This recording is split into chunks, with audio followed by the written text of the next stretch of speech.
अच्छा, उस जमाने में एडीसी नहीं होता था, उस जमाने में आप इसे बीकॉम कहते थे। काफी सारे टीचर्स भी ऐसे हैं जो बच्चों को कह रहे थे कि 4 इयर्स का हो गया बीकॉम। देखिए, अगर पाकिस्तान से बाहर जाना चाहते हैं तो उसके ऊपर भी बात करेंगे। 14 साल बच्चा पहले भी पढ़ता था, 14 साल बच्चा आज भी पढ़ता। डिग्री की अपनी एक इंपॉर्टेंस है। सीए के स्टूडेंट्स को खास तौर पर चाहिए कि वो इसको साथ में रखें। वो चाहता है एक प्रॉपर गाइडलाइन मुझे मिल जाए कि मुझे एग्जाम्स को किस तरह से अटेम्प्ट करना। दुनिया भर में कराची यूनिवर्सिटी को उस पर जो वो प्रेफरेंस मिलेगी। अस्सलाम वालेकुम।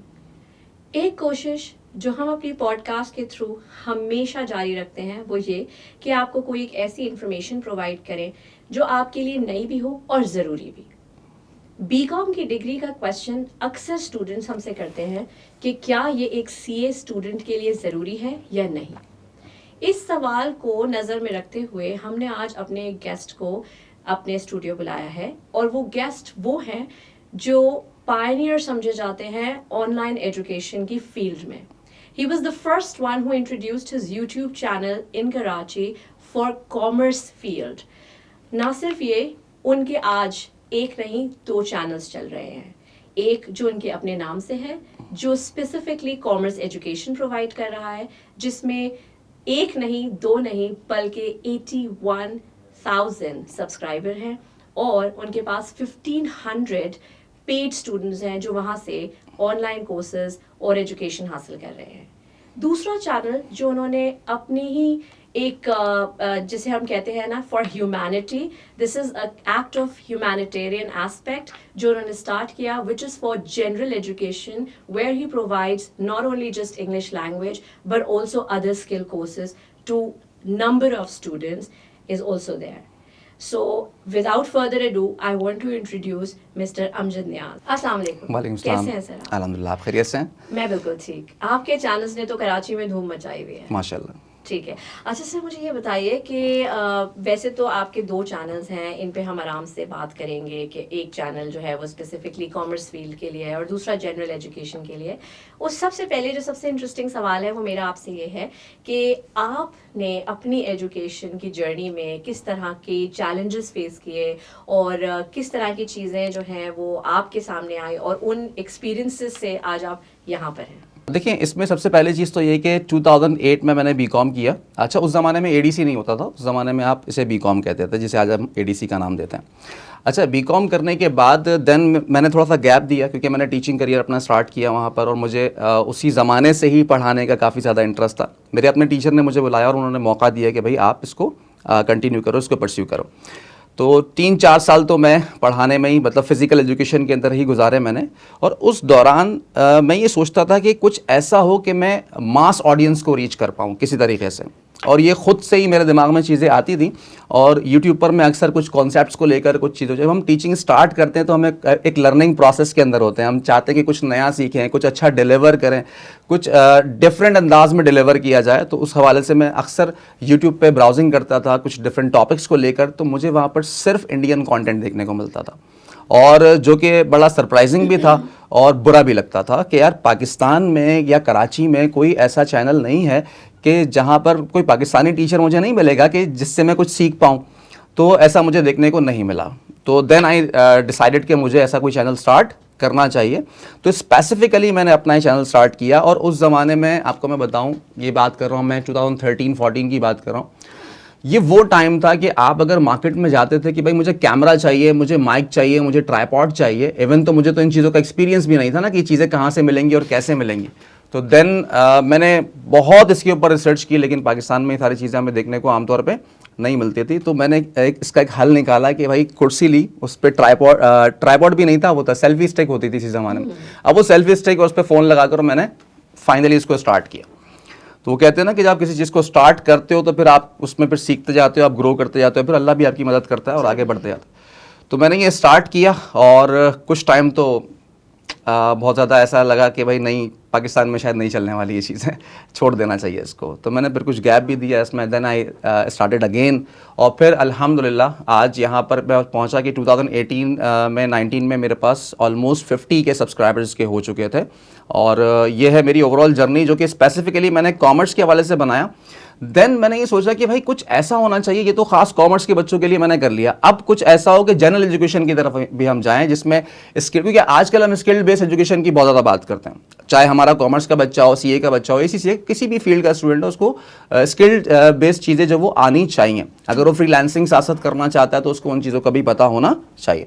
तो then I decided to start a new channel named Apna teacher, जिसमें मैंने काफ़ी सारे टीचर्स को हायर किया और उसमें आपके पास इंग्लिश लैंग्वेज था, जिसमें एडोबी प्रीमियर वगैरह के कोर्सेज भी थे और डिफरेंट और स्किल बेस्ड कोर्सेज थे।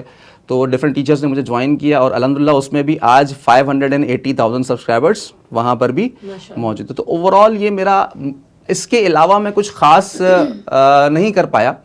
मैं समझता हूँ कि ये एक ऐसी चीज़ थी कि जिसको मैंने लॉन्ग लास्टिंग कर दिया, शायद मेरे बाद भी ये चीज़ मौजूद रहेगी और स्टूडेंट्स इससे फ़ायदा लेते रहेंगे। इंडीड, ये तो बहुत ही अच्छी बात है और मेरे ख्याल से इसको आप अगर ये कह रहे हैं कि ये कुछ नहीं कर पाया तो आई थिंक आप ये विल बी हम्बल, बट इसके आपने जो किया है वो वाकई ही एक ऐसी सोच है जो डेवलप होना बहुत ज़रूरी है आज के दौर में और इससे काफ़ी लोगों को फ़ायदा है। अच्छा, आपने भी बात की कि you teach BCom and ADC.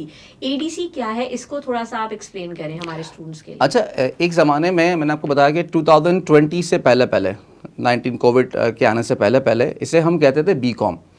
अच्छा, पाकिस्तान के अंदर जो HSC रिकग्नाइज करती थी किसी भी डिग्री को कि भाई ये आपका ग्रेजुएशन डिग्री कहलाएगी, उसको किसी ज़माने में 14 ईयर्स की एजुकेशन कहा जाता था। राइट। लेकिन इसको 2005 में रिवाइज किया HSC ने और इसको 16 ईयर्स पर हम ले गए।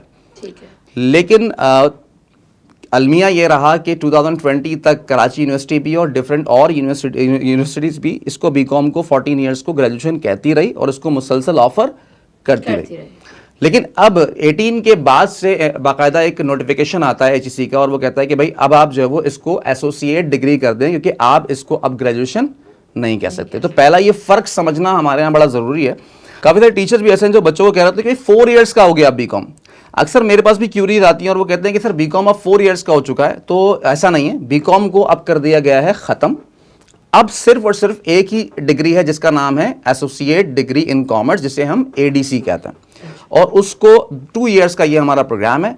2 ईयर्स के प्रोग्राम के बाद आप 14 ईयर्स ऑफ एजुकेशन आप कहलाते हो। ठीक है, आप एसोसिएट डिग्री आपके पास होती है, आप ग्रेजुएट नहीं कहलाते, you are still in the graduation process और you can say the undergraduate programme. ठीक है, अब जब ये ग्रेजुएशन कंप्लीट होता है तो फिर आपको ये ADC कंप्लीट होता है तो फिर आप जाते हो, मजीद 2 साल आपको लगाने होते हैं 16 ईयर्स ऑफ एजुकेशन को कंप्लीट करने के लिए as per the requirement of HSC। ठीक है, अभी हम पाकिस्तान की बात कर रहे हैं, अभी हम बाहर की बात नहीं कर रहे हैं। ठीक है, तो उसमें भी इंशाल्लाह डिटेल में बात करेंगे।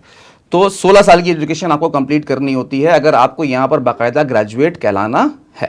ठीक है, ओके।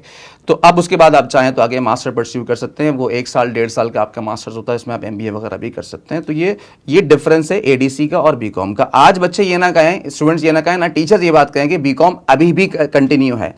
बीकॉम स्टिल एग्जाम ले रही है यूनिवर्सिटी, लेकिन बीकॉम वो जो एनरोल हुए थे 2018 से पहले उसके बाद जब वो एनरोल होते हैं तो वो ADC में एनरोल होते हैं और आज तक जो एनरोलमेंट्स हो रही हैं वो ADC की एनरोलमेंट से, वो बीकॉम नहीं है। अच्छा, पहला तो इसका डिफरेंस ये वाला है। ठीक है, अच्छा, अब इसमें ये होता है कि ख़ास तौर पे ये कॉमर्स बेस्ड हमारी डिग्री है। इसमें इंटर से बच्चा आ रहा है तो इंटर उसने अगर कॉमर्स से किया है, साइंस से किया है, आर्ट से किया है, कोई बैरियर नहीं है इसके अंदर, कोई भी स्टूडेंट इसको ज्वाइन कर सकता है। प्रीरेक्विजिट नहीं है कोई। बिल्कुल, एग्जैक्टली। ऐसे ही हमारे जो प्रोफेशनल वाले बच्चे हैं, जैसे अगर हम CA की बात करते हैं या ACCA की बात करते हैं, तो उनके लिए भी ओपन एंट्री है, वो लोग इसको ज्वाइन कर सकते हैं। ठीक है, तो सर आपने कहा ADC जो है अब वो हो रहा है, जो कि HEC ने नोटिफिकेशन दिया 2018 से ऑनवर्ड। ठीक है, और तो इसका मतलब ये है कि ADC जो है वो HEC रिकग्नाइज्ड है। एग्जैक्टली। ठीक है, बट इट्स नॉट बीकॉम, ये एक क्लैरिफिकेशन। ग्रेजुएशन प्रोग्राम नहीं। हाँ, it's not a graduation program, वो ऑब्सोलीट हो गया था 2018 से पहले। अच्छा, तो ADC जो है वो आपने जैसे कहा कि पाकिस्तान में रहते हुए अब हमें करना ज़रूरी है, यानी कि आपने 14 ईयर्स ऑफ एजुकेशन के बाद जो है आपको 2 साल और लगाने होते हैं, जो 4 ईयर्स का ADC हो जाता है। तो वो जो बाकी के 2 साल हैं वो भी उसी एक ही इंस्टीट्यूट से किए जा सकते हैं जहाँ पहले उन्होंने 14 ईयर्स ऑफ एजुकेशन ली है। मैं आपको बताता हूँ, देखिए इसमें होता ये है कि जैसे कराची यूनिवर्सिटी से आपने ADC किया, ADC कंप्लीट करने के बाद कराची यूनिवर्सिटी अपने पास ही रेगुलर प्रोग्राम्स ऑफर कर रही होती है। जैसे एक बच्चा है जिसने BBA स्टार्ट किया किया, first semester, second semester, third semester, fourth semester, ठीक है। अब ये 2 साल यहाँ कंप्लीट कर रहा है। सही। आप इसको ऐसे समझें कि एक दूसरा बच्चा है जो एडीसी स्टार्ट कर रहा है, वो ईयरली बेसिस पर एग्जाम दे रहा है, तो 2 साल में वो एडीसी कर रहा है। यहाँ बच्चा फोर्थ सेमेस्टर्स में फोर्थ सेमेस्टर में और 2 साल लगा रहा है, 2 साल बीबीए लगा कर रहा रहा है, है। बीबीए के। अब ये दोनों बच्चे हो गए इक्विवेलेंट, बराबर हो गए। एग्जैक्टली। अब यहाँ से बच्चा जब वो मजीद चाहता है कि मुझे 16 इयर्स ऑफ एजुकेशन कंप्लीट करनी है, तो अब ये भी अपने थर्ड ईयर में आ गया और ये बच्चा भी अब थर्ड ईयर में किसी भी इदारे में एडमिशन ले सकता है, चाहे वो कोई गवर्नमेंट यूनिवर्सिटी हो या फिर प्राइवेट यूनिवर्सिटी हो। ठीक है, तो फिर ये दोनों अब साथ में पढ़ेंगे और इस तरह से अपनी 16 इयर्स ऑफ एजुकेशन को कंप्लीट करेंगे। तो ये एक ऑप्शन है एडीसी के बच्चे के पास, इसको कर सकता है। उसको इक्विवेलेंसी मिल रही है वही बीबीए वाली, Exactly. जो जब वो अपने अच्छा, इसको इक्विवेलेंसी भी नहीं कहेंगे, वो एग्जैक्टली इस प्रोग्राम में एनरोल होगा। हाँ, यानी इसके पास तो एक एडिशनल सर्टिफिकेशन भी है ना, ठीक है। As compare to that student जो डायरेक्टली बीबीए में एनरोल हुआ था, उसके पास तो जस्ट बीबीए की सर्टिफिकेशन है, बस इसके पास एक एडिशनल डिग्री भी, दैट इज एसोसिएट डिग्री। ठीक है। तो ये एक बेनिफिट यहाँ पर इसको मिल रहा है एडीसी को, और एडीसी की बेसिस पर भी आप मल्टीपल जॉब्स वगैरह में आपको काफी सपोर्ट करता है। ठीक है, अगर पाकिस्तान से बाहर जाना चाहते हैं तो उसके ऊपर भी बात करेंगे, तो वहां पर भी काफी ज्यादा आपको सपोर्ट करता है एडीसी। जैसे आपने बताया था कि बीकॉम अब ऑब्सोलीट है और बीबीए और एडीसी जो है वो ज़्यादा मार्केट में इन है, तो मेरा सवाल आपसे ये था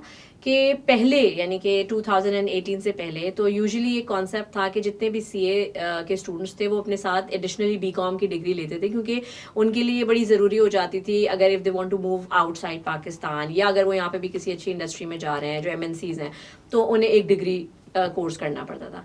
अब जैसे कि वो डिग्री ऑब्सोलीट हो गई, तो एडीसी जो है वो एक प्रोफेशनल क्वालिफिकेशन यानी कि सीए की डिग्री वालों को, या जो ये वाले कोर्सेज कर रहे हैं, उनको किस तरीके से फ़ायदा पहुंचाती है? लाइक एडीसी से उनको क्या फ़ायदा है? राइट, देखिए यहाँ पर एक बात समझना बहुत ज़रूरी है कि बीकॉम बेशक ख़त्म हो गया, लेकिन बीकॉम उस वक्त भी 14 इयर्स ऑफ एजुकेशन था और आज उसको रिप्लेस किया गया है विद द एडीसी।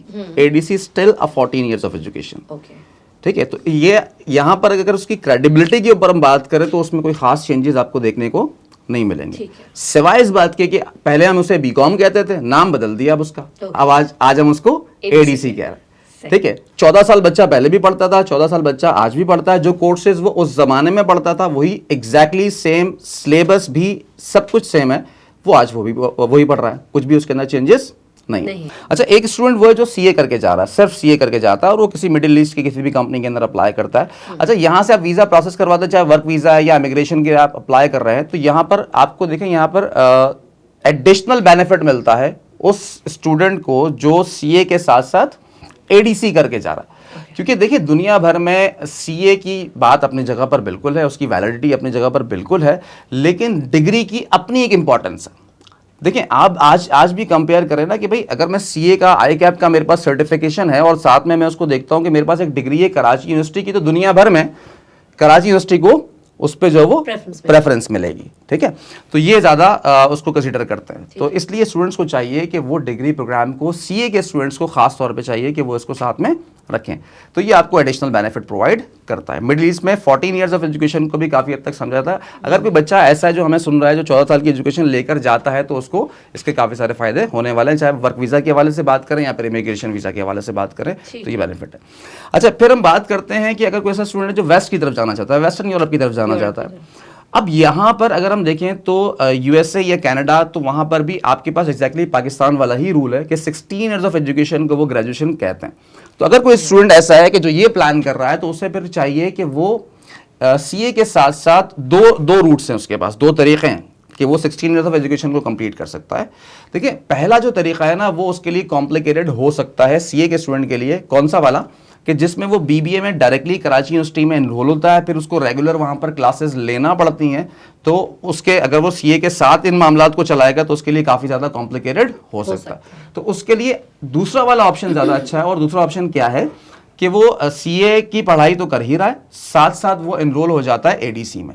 अच्छा, जब वो एडीसी में एनरोल होता है तो यहाँ पर उसको कहीं पर कोई क्लासेस नहीं लेनी है। ठीक है, और अगर उसे पढ़ाई करनी भी है तो उसके लिए हमारी अकेडमी पर कोर्सेज मौजूद हैं, इसके 100% कंप्लीट कोर्सेज मौजूद हैं, तो वो बआसानी घर बैठे भी उसकी तैयारी कर सकता है। ठीक है, तो उससे बेनिफिट ये होगा कि वो 14 ईयर्स तो यहाँ से कंप्लीट कर लेगा।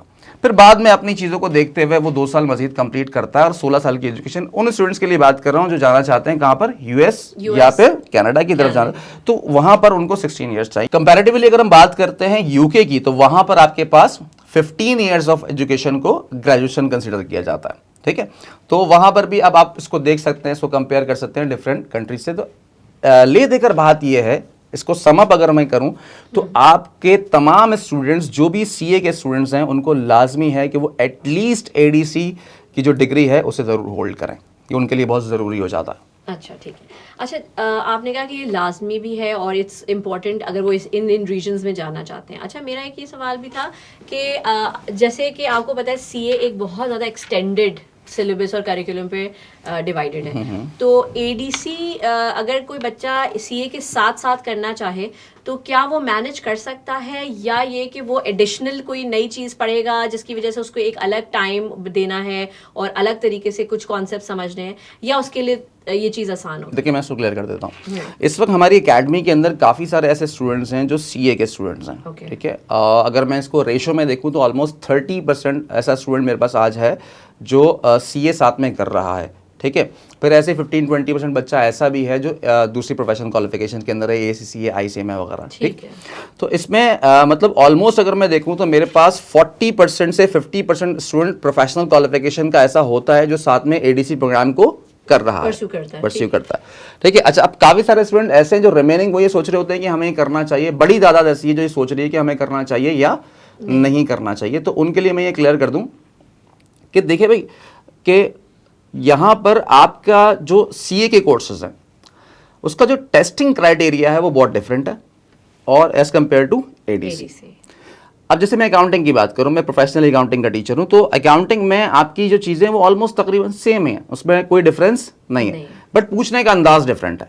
अच्छा। वो काफ़ी ज़्यादा डिफरेंस होता है उसके अंदर, ठीक है। तो इसलिए स्टूडेंट्स को चाहिए कि वो ये नहीं कि प्रॉपर क्लासेस अटेंड करे, ठीक है। उसके लिए अगर वो ऑनलाइन कोर्सेज ले लेता है, रिकॉर्डेड कोर्सेज अगर उसके पास मौजूद हैं, अपनी फ्लेक्सिबिलिटी के अकॉर्डिंगली अगर वो उसकी तैयारी करता है, तो मैं समझता हूँ कि वो एग्जाम डेज के अंदर भी इवन अगर 10-15 दिन लग कर उसे करता है तो उसे आसानी से कर लेगा। बट उसको गाइडेंस प्रॉपर चाहिए, क्योंकि यहाँ पर उसका जो एक माइंड सेट है वो बहुत डिफरेंट है सीए के अंदर, जबकि यहाँ पर ऐसा नहीं है। अक्सर बच्चा क्या करता है कि भाई जैसे इकोनॉमिक्स के क्वेश्चंस हैं, यहाँ पर आपको इस तरह पूछे जाते हैं कि आपने डिटेल्ड आंसर लिखने होते हैं, रेलेवेंसी, इररेलेवेंट, हर एक चीज़ आपको यहाँ पर बताना ज़रूरी है। यहाँ पर कॉपी का जो वेट चेक करके मार्क्स दिए जाते हैं कि कितनी भारी है, तो जिसकी भारी होगी उसको मार्क्स ज़्यादा मिलेंगे, जिसकी हल्की होगी उससे कम मिलेंगे।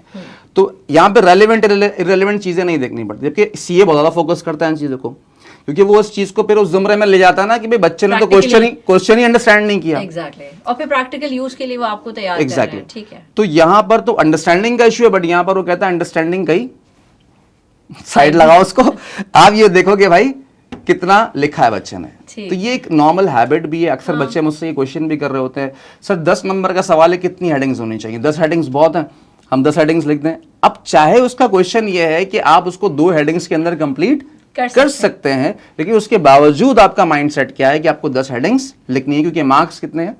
10। तो मार्क्स को हम कंपेयर कर रहे होते हैं यहाँ पर कॉपी के वेट के साथ कितना लिखना है, जबकि ये मार्क्स होने चाहिए खास तौर पे कि भाई आपने क्वेश्चन को किस हद तक अंडरस्टैंड किया और जितना मांगा है आपको उतना ही आपने आंसर किया। तो ये इस बेसिस पर होना चाहिए, लेकिन यहाँ पर बच्चे का माइंडसेट ही, तो ये बड़ा डिफरेंस है। इसको सीए के स्टूडेंट्स को अंडरस्टैंड करना पड़ेगा कि जब हम इसके एग्जाम्स में बैठे हैं तो फिर हमें इस तरह से सोचना है, और उसकी तैयारी करने के लिए फिर आपको एडीसी के जो प्रोफेशनल टीचर्स हैं उनकी प्रॉपर गाइडेंस की ज़रूरत पड़ती है। अच्छा, इस पे मेरा एक छोटा सा कंसर्न और था कि बहुत सारे स्टूडेंट्स जो सीए करने आते हैं वो मेजॉरिटी तो इंटरमीडिएट बैकग्राउंड से होते हैं, तो उन्हें ये कॉन्सेप्ट इतना ज़्यादा प्रॉब्लमैटिक नहीं लगेगा कि उनको जो है इतना कुछ लिखना है और इतना ज़्यादा कॉपीज़ भरनी है एंड ऑल। लेकिन बहुत सारे कुछ हद तक हमारे पास बच्चे ए लेवल्स बैकग्राउंड से भी आते हैं और वो सीए इसीलिए ऑप्ट करते हैं क्योंकि उन्हें पता होता है कि प्रोफेशनली काफ़ी प्रीमियम किस्म की क्वालिफिकेशन है, सारी चीज़ें। इस तरह का बच्चा अगर एडीसी में आपके पास अब कभी एनरोल हो या आपके पास कभी इस तरह का कोई बच्चा आता है, तो उसको किस किस्म के चैलेंजेस फेस करने पड़ते हैं? देखिए, ए लेवल से जब बच्चा जाता है सीए में तो उसको वहाँ तो इतने डिफरेंसेस देखने को नहीं मिलते। हाँ, क्योंकि वो भी कॉन्सेप्ट्स पे है। एग्जैक्टली। लेकिन यहाँ पर उस बच्चे को ख़ास तौर पे बहुत ज़्यादा चैलेंजेस का सामना होगा, कि अगर ऐसा बच्चा एडीसी की तरफ आता है तो उसको फेस करना पड़ेंगी ये सारी चीज़ें। तो उसके लिए चाहिए कि वो एटलीस्ट वो 3 से 4 महीने टाइम लगाए उसके ऊपर, टीचर्स के साथ कनेक्टेड रहे। हमारा रिकॉर्डेड कोर्सेज और तमाम के तमाम सब्जेक्ट्स पर मौजूद हैं, वो उसको सुन सकता है, देख सकता है, उसमें गाइडेंस प्रॉपर हम प्रोवाइड करते हैं बच्चे को कि किस तरह से करना है। फिर इसमें एक अच्छी चीज़ ये होती है कि जब एग्ज़ाम्स के डेज आते हैं, एग्ज़ाम्स अनाउंस कर दिए जाते हैं, तो हम इसकी physical plus online workshops conduct करते हैं। ठीक है। उस वर्कशॉप को ख़ास तौर पे लेने का रीज़न ये होता है कि क्योंकि मिक्सचर है ना, बच्चों का मिक्सचर है, सही बात। साइंस का है, ए लेवल्स का है, ठीक है, फिर सीए भी कर रहा है, फिर मल्टीपल चीज़ें उसके दिमाग में, तो ये मिक्सचर बैठा होता है बच्चों का सामने। तो उनको प्रॉपर गाइडेंस देना बहुत ज़्यादा ज़रूरी हो जाता है एग्ज़ाम के डेज़ में। तो हम उसको प्रॉपर गाइड करते हैं, और इंडिविजुअली भी मैं ऐसे बच्चों की काउंसलिंग खुद भी कर रहा होता हूँ कि जिनका बैकग्राउंड इंटर नहीं है, जैसे ए लेवल्स रहते हैं, आपने कहा ऐसे, अच्छा एक तो ए लेवल्स हो गया, फिर दूसरा ऐसे स्टूडेंट्स भी होते हैं जो मेडिकल बैकग्राउंड से आ रहे होते हैं और इंजीनियरिंग बैकग्राउंड से आ रहे होते हैं, आर्ट्स बैकग्राउंड से आ रहे होते हैं। तो उनके लिए उनको भी प्रॉपर हमें गाइड करना पड़ता है इस हवाले से भी। और इसके लिए मैं आपको एक और मज़े की चीज़ बताऊं कि एडीसी पार्ट 1 में जब बच्चा मेरे पास एनरोल होता है, तो मैंने एक बेसिक अकाउंटिंग के नाम से एक पूरा कोर्स डिज़ाइन किया हुआ अलग से, कि अगर कोई बच्चा नॉन कॉमर्स बैकग्राउंड से भी आ रहा है मेरे पास, तो उसको प्रॉपर जो है वो उसके अंदर गाइडेंस मिल जाती है। और वो ऐसे मैंने इसको डिज़ाइन किया है कि जब वो इन होगा एडीसी के बाकायदा सिलेबस में, जब वो इन होगा तो उसको फिर उसके बाद परेशानी का सामना नहीं करना पड़ेगा। चलिए, वेल, वेरी गुड। अच्छा, तो सर आपने अभी कहा कि आप जो हैं अक्सर वर्कशॉप्स, ग्रुप वर्कशॉप्स होती हैं जो क्रैश कोर्सेज की तरह आप लोग प्रोवाइड करते हैं, तो क्या ये वर्कशॉप्स इंटरैक्टिव होती हैं? एग्जैक्टली। अच्छा, तो और ये कितनी फ्रीक्वेंसी, यानी कि सिर्फ एग्जाम्स के दिनों में, या आपके इंटरैक्टिव सेशंस बीच में होते रहते हैं? अच्छा, इंटरैक्टिव सेशंस तो कंटिन्यूस बेसिस पर चलते रहते हैं। उसमें होता क्या है कि बच्चा आमतौर पर जब हमारे पास इनरोल होता है तो हम उसे एक तो कंप्लीट कोर्स प्रोवाइड कर देते हैं, ठीक है। कोर्स प्रोवाइड करने के बाद अब उसमें हम ये देखते हैं कि मास लेवल पर जो क्यूरीज हमारे पास है वो किस टॉपिक से रिलेटेड है, ठीक है। फिर हम उसके लिए डिफरेंट सेशंस अरेंज करते रहते हैं, इंटरेक्टिव सेशन। आमतौर पे मैं आपको यहाँ पर एक बड़े मज़े की चीज़ बताऊँ जो कि मुझे भी बड़ी अच्छी लगती है, कि स्टूडेंट्स को मैं अक्सर खुद कह रहा होता हूँ, उनसे पूछ रहा होता हूँ हर वीकली बेसिस के ऊपर कि बेटा कैसा चल रहा है मामला, सब सही चल रहा है? तो कहते हैं सर कोई क्यूरी नहीं है, आप इतना डिटेल में ऑलरेडी एक्सप्लेन कर देते हैं चीज़ों को कि हमें ज़रूरत नहीं पड़ती। तो अल्हम्दुलिल्लाह ये है, आमतौर पे मुझे ज़रूरत नहीं पड़ती कि मैं सेशंस कंटिन्यूस बेसिस पर लूँ। हाँ, कभी कभी मंथली बेसिस पर या फिर 2 मंथ्स में 3 मंथ्स में एक सेशन मुझे रखना पड़ता है, बट कंपलसरी सेशन जो हमारा होता है वो वर्कशॉप्स तो लाजमी हम रखते ही हैं, क्योंकि हमने तमाम स्टूडेंट्स को इंगेज करना होता है। जैसे कि मैंने आपको बताया ना कि मिक्सचर ऑफ स्टूडेंट है, अब उसने पढ़ तो लिया, सारी चीज़ें देख तो ली, बट वो चाहता है एक प्रॉपर गाइडलाइन मुझे मिल जाए कि मुझे एग्जाम्स को किस तरह से अटेम्प्ट करना है। ठीक है, अटेम्प्ट करना है। अच्छा, ये तो आपने बताया अपने मेन चैनल के बारे में, जिसको आप सिर्फ कॉमर्स के लिए स्पेसिफिकली यूज़ कर रहे हैं, और आप एडीसी को प्रमोट भी कर रहे हैं और इन्फॉर्मेशन भी प्रोवाइड कर रहे हैं। दूसरा जो आपका मज़ेदार चैनल है जिसका नाम है अपना टीचर, और जिसके माशाल्लाह आपके सब्सक्राइबर हो गए हैं 5 लाख से भी ऊपर, सो माशाल्लाह। सो द थिंग इज़ कि सर ये वाला कॉन्सेप्ट आपके दिमाग में कैसे आया कि अब मुझे कुछ ऐसा भी करना है? देखिए, मैंने आपको बताया ना 2018 में मैंने ये सोचा कि कुछ ऐसा होना चाहिए कि स्पेसिफिक एजुकेशन पर तो हम बहुत काम कर चुके और कंटिन्यूस बेसिस पे करते भी रहेंगे आगे भी, लेकिन कुछ ऐसा होना चाहिए कि पाकिस्तानी ऑडियंस को ख़ास तौर पे जो स्किल्ड बेस्ड कोर्सेज हैं वो प्रोवाइड किए जाएं, जिसमें प्रायोरिटी पर हमारे पास था इंग्लिश लैंग्वेज। और मैं समझता हूँ कि ये इतना ज़्यादा जनरल हो जाता है कि आप चाहे कोई प्रोफेशन, आप डॉक्टर हैं, इंजीनियर हैं, या फिर आप एक हाउसवाइफ हैं, तमाम ऑडियंस को आप एंगेज कर सकते हो इसके अंदर। तो मैंने ये सोचा कि अब मास लेवल पर ऑडियंस को एंगेज करना है, स्पेसिफिक तो काम कर लिया, अब मास लेवल पर काम करना है। तो इस हवाले से मैंने सोचा कि कुछ ना, और इसमें यह नहीं कि कोई एक टीचर होगा, टीम वर्क होगा इसके अंदर। उसमें हम एकेडमिक कोर्सेज भी लेकर आएंगे, ऐसा नहीं है कि उसमें सिर्फ हम जनरल कोर्सेज को देखेंगे, जबकि एकेडमिक कोर्सेज का भी प्लान था उसके अंदर, और कुछ हमने वहाँ पर कोर्सेज इंट्रोड्यूस किए भी, जैसे 9-10th लेवल पर भी हमने काम किया। असल में पूरा मैं आपको विजन बताता हूँ इसके अंदर, मेरा विजन था क्या। मैंने इसको स्टार्ट लेना था फ्रॉम 6th क्लास। अब 6th स्टैंडर्ड से बच्चा हमारे पास आता है और उसको हम लेकर जाते हैं कहाँ तक, मास्टर लेवल तक, और फिर यहाँ रुकना नहीं था, इसके आगे फिर प्रोफेशनल कोर्सेज को भी लेकर आना था, जो कि अभी इन प्रोसेस है। उसमें हमने कुछ चीज़ें तो अचीव की हैं। हमने कुछ 9-10 के कोर्सेज़ को उसमें अच्छा हमने रिटेंशन ग्रैब की स्टूडेंट्स की। काफ़ी सारे स्टूडेंट्स इस वक्त हैं जो 9-10 के कोर्सेज़ में इंगेज्ड हैं हमारे साथ। इसके अलावा फर्स्ट ईयर सेकंड ईयर बहुत अच्छा तो हम उसके ऊपर काम अभी तक नहीं कर पाए, लेकिन जो बहुत ज़्यादा जो मैंने देखा कि ऑडियंस इंगेज हो रही है वो जनरल कंटेंट के ऊपर ज़्यादा इंगेज हो रही है। तो फिर हमने अपने फोकस को थोड़ा सा डाइवर्ट किया, क्योंकि देखिए स्पेसिफिक कंटेंट पर तो हम अमजद न्याज़ एकेडमी पर ऑलरेडी काम कर ही रहे थे। तो हमने कहा क्यों ना हमें ये देखना चाहिए कि इस चैनल में इंटरेस्टेड ऑडियंस क्या है। तो वो जनरल की थी, तो इसलिए हमने इंग्लिश लैंग्वेज पर काम किया। फिर हमने कुछ कोर्सेज और भी कम्युनिकेशन के हवाले से भी इंट्रोड्यूस करवाए, टाइम मैनेजमेंट के हवाले से हमने कोर्सेज इंट्रोड्यूस करवाया उसमें इसके अलावा वीडियो एडिटिंग के हवाले से कोर्सेज हम लेकर आए, जिसमें Adobe Premiere top of the list है। काफ़ी सारे ऐसे लोग हैं जो एडोबी प्रीमियर को सीखना चाहते हैं, और उनकी जॉब्स अगर आप जाके देखें, फ्रीलांसिंग भी अगर आप काम करते हैं तो आपको काफ़ी कुछ देखने को मिलता है। और इंग्लिश लैंग्वेज तो एक ऐसी चीज़ है कि आपको इंडस्ट्री में, फर्म में, हर जगह पर आपको इसकी ज़रूरत तो पड़ती है। और फ्रीलांसिंग में अगर आपको करनी है तो आपको लाजमी टॉप ऑफ द लिस्ट आपके पास ये स्किल होनी चाहिए कि आप अच्छा कम्युनिकेट कर पाएँ इन इंग्लिश। तो ये थोड़े गोल्स थे मेरे जो मैंने सेट किए थे फॉर द अपना टीचर। और अल्हम्दुलिल्लाह इसमें अचीवमेंट, मैंने इसको बाकायदा लाइव किया था इस चैनल को जून 2020 में। यस, जून 2020 में इसको लाइव किया था। आज हम जनवरी 2024 पर हैं और 580,000 सब्सक्राइबर्स हैं। बहुत फास्टली ग्रो किया चैनल ने माशाल्लाह, as compared to Amjad Niyaz academy. Brilliant. अच्छा, मुझे ये बताइए कि आपने कहा कि एक तो आपने 2 कोर्सेज तो अपने बिल्कुल प्रीमियम कोर्सेज बताए हैं इस पे, जो कि है एडोबी प्रीमियर, और उसके अलावा आपने कहा इंग्लिश लैंग्वेज, नंबर 1 पे इंग्लिश लैंग्वेज और फिर एडोबी प्रीमियर। ठीक है, सो दोनों ही एक अलग ही जॉनर के कोर्स हैं, एक तो बिल्कुल कम्युनिकेशन से रिलेटेड है और दूसरा टेक्निकलिटी से। अच्छा, इसके अलावा आप कह रहे हैं स्किल बेस्ड कोर्सेज आपने लॉन्च किए हैं, और आप टाइम मैनेजमेंट पे। अच्छा, और दूसरी चीज ये कि जो सबसे इंटरेस्टिंग चीज है वो है कि ग्रेड 6 से लेके मास्टर्स और उसके अलावा प्रोफेशनल लेवल तक के कोर्सेज का आपके पास विजन और प्लान है। अच्छा, तो मुझे ये बताएं कि आपके पास जब ये ऑडियंस आती है और इस चैनल पे जब ऑडियंस होती है, तो इनके साथ आपका किसी तरह का कोई कनेक्शन बिल्ड है, या इसको आप किस तरीके से केटर कर रहे होते हैं ऑन एन इंटरैक्टिव लेवल? अच्छा, देखिए इंटरैक्टिव लेवल पर हमने खास इसके ऊपर कोई काम नहीं किया, but we have a plan. अच्छा, इसमें हमारे जो इंस्टाग्राम पर हमने कॉन्टेक्ट डिटेल्स वगैरह दी हुई हैं, तो बच्चा हमसे इंगेज होता है और हम उसके जो भी क्यूरीज होती हैं कोशिश करते हैं कि उसको हम रिजॉल्व कर पाएँ।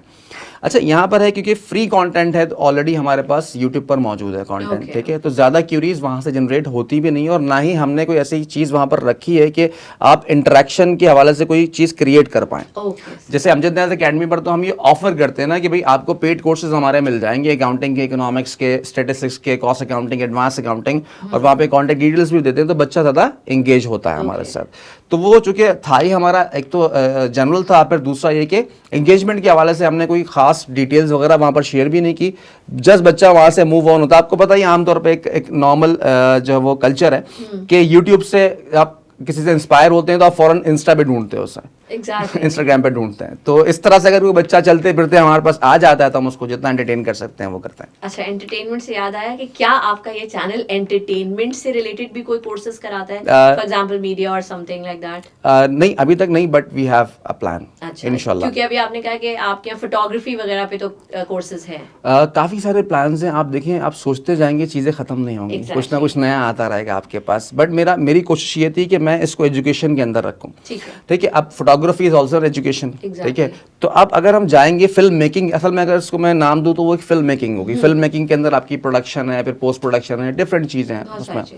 तो अब उसके लिए फिर आपको स्पेसिफिकली टीम हायर करनी पड़ती है, फिर खासतौर पे उसके ऊपर काम करना पड़ता है, फिर बड़ा रिसर्च वर्क होता है उस पर, फिर आपकी ऑडियंस कहाँ कैसे कैसे उसको देखना चाहती है, उसका इंटरेस्ट क्या है, तो तमाम चीज़ों पर काम करने के बाद आप इसको आगे देख सकते हैं। बट प्लान में है कि हमने एजुकेशन किसी भी लेवल पर हो, एजुकेशन हम उसको आगे लेके जाएंगे। पर्पस ये है कि हमने एजुकेट करना पाकिस्तान। वंडरफुल। अच्छा, मुझे बताइए, आपने कहा ये 2020 जून से आपने ये वाला चैनल जो है लॉन्च किया था, और अब इसकी माशाल्लाह एक बड़ी टीम है, लाइक बहुत सारे स्किल आपके पास फैकल्टी मेंबर्स हैं डिफरेंट फील्ड से जो कि इस पे हैं और ये कोर्सेज प्रोवाइड कर रहे हैं। तो अच्छा, being a sole entrepreneur of this startup, आप अपनी टीम को किस तरह मैनेज करते हैं? मतलब आपको कोई चैलेंजेस या किसी किस्म के प्रॉब्लम्स, या हर चीज़ बहुत आसानी से कंफर्टेबली हो जाती है?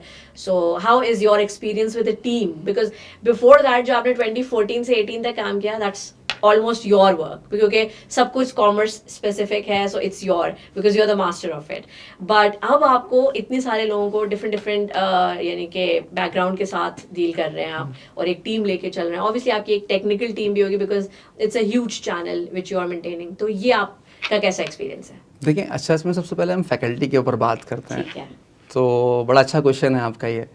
आमतौर पे जब हम फिजिकल एजुकेशन पर जाते हैं तो एक टीम वर्क आपको वहाँ पर भी देखने को मिलता है, लेकिन चूंकि हम हैबिचुअल है ना उसके, सुबह उठना है, 7 बजे उठना है, 8 बजे निकलना है, 9 बजे पहुँचना है, 9 बजे से लेकर 12 बजे तक क्लासेस हैं, कंटिन्यूस बेस पर क्लासेस लेनी है, एक क्लास, दूसरी क्लास, तीसरी क्लास. एग्जैक्टली. लेकिन जब यहाँ आप आते हैं, शौक तो है, हर टीचर चाहता है हम ऑनलाइन, हम कैमरा पर आएँ, हम देखें, हम आगे बढ़े, हम फेमस हों, लोग हमें जाने, बड़ी ऑडियंस को हम यहाँ पे केटर करें. लेकिन बात यह है कि जब आप इस पे आते हैं ना, आपने 2 घंटे लगाए, आपको आउटपुट मिला 5 मिनट का, 10 मिनट का. इसको डाइजेस्ट करना हर किसी के बस की बात नहीं है. Exactly. तो सबसे बड़ा जो इसके अंदर जो चैलेंज मैंने फेस किया है आज तक टीम में, वो है मोटिवेशन लेवल.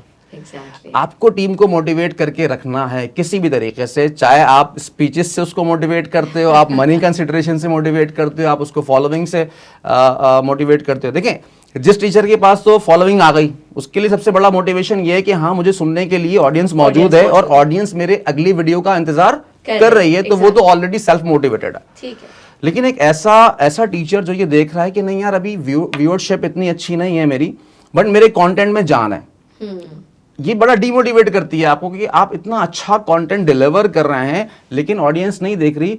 तो उसके लिए फिर मैं गाइड करता हूं उनको कि भाई देखो, बात ये है कि आपकी ऑडियंस है ही छोटी, आप इसको समझो, आपको ये अंडरस्टैंड करना, आपको वीडियो बनाने से पहले ये सोचना है कि आपको व्यूअरशिप उतनी मिल ही नहीं सकती क्योंकि आपका ऑडियंस साइज ऑलरेडी छोटा है, आपकी पॉपुलेशन ही छोटी है. तो आपकी रीच अगर वहां जाएगी भी तो वो कितनी होगी, वो मैक्सिमम यहाँ तक जा सकती है. सही बात है. ठीक है. तो ये बड़ा चैलेंजिंग रहा है और स्टिल मेरे लिए एक नीश ऑडियंस ही होगी. एग्जैक्टली. ठीक है. तो ये स्टिल मेरे लिए बड़ा चैलेंजिंग है और उसको मैं करता रहता हूँ, मोटिवेशन जहाँ तक मैं कर सकता हूँ. कुछ लोग आते भी हैं, कुछ लोग डीमोटिवेट होकर चले भी जाते हैं. और उनको देखिए, इसमें एक चीज़ और भी होती है ना कि एक्टिव और पैसिव इनकम का बड़ा चक्कर है. आप अक्सर ये चाहते हैं कि भाई मुझे एक्टिव इनकम मिले, और मैं अगर काम करके आ रहा हूँ तो मुझे देन एंड देयर उसका सेटलमेंट चाहिए, मनी कंसिडरेशन. ठीक है. हर एक के फाइनेंशियल इश्यू, डिफरेंट मामला होते हैं, चीज़ें होती हैं. जबकि ऑनलाइन के अंदर फिर आपको जो वो ये सारी चीज़ें इतना जल्दी एक्टिवली नहीं मिल रही होती, क्योंकि पैसिव इनकम है, इसमें वक्त लगता है, चीज़ें आपकी फॉलोइंग के ऊपर बेस कर रही होती हैं, मल्टीपल चीज़ें और भी हैं.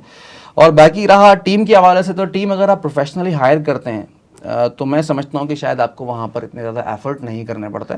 अगर आप प्रॉपर सिस्टम के अंदर लेकर जाते हैं चीज़ों को, आपको पता है भाई डिज़ाइनिंग है, प्रोडक्शन है, पोस्ट प्रोडक्शन है, प्रॉपर सेल्स के लोग हैं, वो उसे प्रॉपर मैनेज करना जानते हैं, आप अच्छे स्किल्ड पर्सनल हायर करते हैं, तो आपके लिए वो चीज़ें चलाना इतना मुश्किल नहीं रहता. मेन जो ऑनलाइन में जो लोग अगर सुन रहे हैं इस वक्त मेरे ऑनलाइन के जो मामला हैं, वो जो टीचिंग में ख़ास तौर के अंदर हैं, तो वो ये समझेंगे कि भाई फैकल्टी को जोड़ के रखना ही सबसे बड़ा आर्ट है. Exactly. ये सबसे बड़ा आर्ट है ऑनलाइन एजुकेशन के अंदर. ग्रेट. अच्छा, तो आपने अभी कहा मोटिवेट आप टाइमली उन्हें करते रहते हैं क्योंकि ऑब्वियसली इट्स अ चैलेंज. तो मेरा क्वेश्चन ये है अगला कि मोटिवेशन के लिए आप क्या एक्सटर्नल मोटिवेशन के स्टेप्स आप फॉलो कर रहे हैं जिनके थ्रू आपके टीचर्स जो हैं वो आपके साथ जुड़े रहें, इवन दो कि उनके कंटेंट में बहुत जान है लेकिन फॉलोअर्स नहीं हैं, या फॉलोअर्स बहुत हैं और उसके अलावा मनी कंसिडरेशन के इश्यूज आ रहे हैं. तो मतलब what is your strategy of motivating them? देखिए, सबसे पहली चीज़ तो ये कि मेरे पास मोटिवेशन के लिए उनको दिखाने के लिए अमजद न्याज़ अकेडमी है. और मैं सबसे पहले उनको दिखाता हूँ कि आप ये देखें कि आपके पास तो आज सब कुछ रेडी है, आपको स्टूडियो सेटअप मिलता है, आपने आना है, मार्कर उठाना है और स्टार्ट हो जाना है. Exactly. But think about that time जब मैंने इसे स्टार्ट किया था. तो अगर आप वाकई देखिए, पहली चीज़ तो ये होती है ना कि आप इंटेंशनली प्रिपेयर्ड हो, मेंटली प्रिपेयर्ड हो कि मुझे इस काम को करना है. तो अगर आप प्रिपेयर्ड हो तो फिर आपको ये बात समझ में आएगी कि आपकी ग्रोथ के जो लेवल्स हैं आपको उसको अंडरस्टैंड करना पड़ेगा. सही बात. इंग्लिश लैंग्वेज का टीचर मेरे पास आता है तो मैं उससे कहता हूँ कि ठीक है 20 वीडियोस बनाओ, उसके बाद आप वायरल हो. आप कोई स्किल्ड बेस्ड कोर्स लेकर आते हो, आप 20-30 वीडियोस आपकी यूट्यूब पर जाएंगी, आप वायरल हो. लेकिन अगर आप अकाउंटिंग या स्टेटिस्टिक्स पढ़ाने आए हो तो आपको इंतज़ार करना पड़ेगा, आपको यहाँ पे सब्र करना पड़ेगा. सबसे पहले चीज़ आप मेंटली अपने आप को ये तैयार करो कि आप इतना जल्दी वायरल नहीं होने वाले, लेकिन वंस जब आप का कंटेंट चला जाएगा तो आपकी एक ऑडियंस डेवलप हो जाएगी और वो ऑडियंस आपका इंतजार करेगी और आपके कंटेंट का इंतजार करेगी कि भाई नेक्स्ट वीडियो क्या आनी चाहिए। तो मेरा तरीकाकार ये होता है कि मैं उनको पहले ये गाइड करूं कि आप किस आपका जो एरिया है आप उसको अंडरस्टैंड करें कि आप किस एरिया में फॉलो कर रहे हैं, और उसी के हवाले से देखिए हमें एक मैक्सिमम ग्रोथ का पता होना चाहिए कि हम मैक्सिमम यहाँ तक जा सकते हैं, ताकि हमारी असल में प्रॉब्लम क्या है, हमारी एक्सपेक्टेशंस है ना, एक्सपेक्टेशंस हर्ट्स। ऑब्वियसली। तो हम एक्सपेक्ट ये करके आ रहे होते हैं। असल में हमने सुना क्या होता है, अक्सर टीचर मुझे कॉल करते थे 2019 में, कोविड में ना, 1920 में, सर वो आपका माशाल्लाह इतने सब्सक्राइबर्स हैं और ऐसा है और वैसा है, आप तो बहुत पैसे कमाते होंगे, हमने भी पैसे कमाना है। बट वो 6 साल की जर्नी को, 7 साल की जर्नी को समझने के लिए तैयार नहीं थे, ओवरलुक कर रहे हैं, उन्हें नहीं पता कि भाई ये कैसे करना है। तो उसके लिए होता ये है कि हम सिर्फ ये सवाल करते हैं कि भाई पैसे कमाना है। तो जो ये सोचकर यूट्यूब पर आता है, ख़ास तौर पे मैं यूट्यूब की बात कर रहा हूँ इस वक्त, कि मुझे पैसे कमाने, तो शायद वो कभी पैसा ना कमा पाए। सबसे पहले आपको ये विजन, आपको अपने, यूट्यूब खुद कहता है turn your passion into profession. Exactly. तो अगर आपका कोई चीज़ आपका पैशन नहीं है और उसमें आप सिर्फ मनी कंसिडरेशन ढूंढ रहे हो, तो आप कभी भी उसमें सक्सेसफुल नहीं हो सकते, और यूट्यूब पे तो इम्पॉसिबल है। Okay, very good, very wisely said के make your passion your profession. तो ये बहुत अच्छी बात है। अच्छा, अब हम सारी चीज़ों को सम अप करते हैं, और एक क्वेश्चन जो मेरा सबसे इम्पोर्टेंट था, जो मैंने स्टार्टिंग से जोड़ना है, वो ये कि जैसे कि आपने बताया कि ADC is also very important अगर कोई बच्चा बाहर जाना चाह रहा है, और ADC जो है वो कितना क्रेडिबिलिटी रखता है। तो अब आपकी क्या सजेशन या क्या एडवाइस होगी हमारे स्टूडेंट्स को कि वो ADC को CA के साथ किस तरह मैनेज करें, और वो उनके लिए कितना इम्पोर्टेंट है? इस चीज़ को आप एक तरह से समराइज करके हमें बताएं। अच्छा, यहाँ पर CA के बच्चों को खास तौर पे मैं कहना चाहूँगा, देखिए भाई ADC में क्या होता है कि ADC के आम तौर पे जो एग्जाम्स का ड्यूरेशन है वो होता है फ्रॉम जनवरी टू मार्च। ठीक है, ये नॉर्मल प्रैक्टिस रही है। ठीक है, अभी ये से कर रहे हैं, रिवाइज कर रहे हैं, पॉसिबिलिटी है कि आइंदा 1-2 साल के अंदर अंदर ये दिसंबर में, नवंबर दिसंबर तक, जैसे पहले हुआ करता था नवंबर और दिसंबर में, बट कोविड की वजह से काफ़ी प्रॉब्लम्स हुई। तो अब आपने ये देखना है कि आप CA के स्टूडेंट ये देखिए कि भाई जिस मंथ में आप अटैम्प्ट करने जा रहे हो, CA अटैम्प्ट करने जा रहे हो, तो आप कोशिश करो कि आप इस तरफ ना हो, क्योंकि बच्चा आमतौर पे ये सोच रहा होता है कि भाई मैं कर लूँगा, मैंने CA में बहुत टेक्निकल चीज़ें, बिल्कुल सही है, आपने टेक्निकल चीज़ें पढ़ी हैं, लेकिन आपको ये समझना पड़ेगा कि यहाँ पर चीज़ें डिफरेंट हैं। आपको आपका जो टेस्टिंग क्राइटेरिया वो इंटायरली डिफरेंट है, तो आपका एक माइंड सेट है, वो डिफरेंट माइंड सेट से आपने पेपर अटैम्प्ट करना है इसका ADC का। तो इसलिए एटलीस्ट आपको 1 मंथ ADC को देना चाहिए। और उसके लिए मेरे कोर्सेज मौजूद हैं। पार्ट 1 की अगर मैं बात करता हूँ तो इस खास तौर पे मेरे जो accounting, part 1 accounting, part 1 statistics and business maths, part 2 में कॉस्ट अकाउंटिंग, पार्ट 2 में एडवांस अकाउंटिंग, तो ये 4 जो मेजर कोर्सेज हैं, ये मैंने काफ़ी डिटेल में इसको कवर किया हुआ है। ईच एंड एवरीथिंग इसके अंदर आपको मिल जाता है, जिसमें आपको वीडियो लेक्चर्स प्रॉपर फॉर्म में मिलते हैं, साथ में स्टडी मटेरियल आपको प्रोवाइड करते हैं, डिफरेंट लाइव सेशंस भी मैं कंडक्ट कर रहा होता हूँ ड्यूरिंग एग्जाम्स। ठीक है, और साथ में जो है वो व्हाट्सएप सपोर्ट भी उनको प्रोवाइड कर रहा होता हूँ बच्चों को एग्जाम के दिनों के अंदर। तो अगर आप जैसे फैब में पेपर है और आपने अटैम्प्ट करना है, CA अटैम्प्ट करना है मार्च में, लेट्स सपोज, तो आप कोशिश करके आप ना करें उसको। ठीक है, जनवरी में पेपर है या मार्च के बाद अगर पेपर होते हैं इसके, आप CA के अटैम्प्ट से फारिग होते हैं और उसके बाद आपके पेपर, आपके पास 1 महीना है, तो आप इसको ज्वाइन करें। बट आपने इसको कंसीडर करना है कि भाई आपके पास ADC की सर्टिफिकेशन, ADC की डिग्री आपके पास होना चाहिए, चाहे आप पाकिस्तान में काम करना चाहते हैं या पाकिस्तान से बाहर जाना चाहते हैं। और बाहर जाना चाहते हैं तो फिर तो कंपलसरी है, आपको लाजमी ADC की तरफ आना चाहिए, ये मेरी रिकमेंडेशन है। ठीक है, thank you so much for your time and your precise information about ADC। और हम आपको विश करते हैं कि आपके जो चैनल्स हैं वो और ज़्यादा फ्लरिश करें, और उसके बाद आपके सब्सक्राइबर और ज़्यादा बढ़ जाएं। ठीक है, thank you so much for being our show.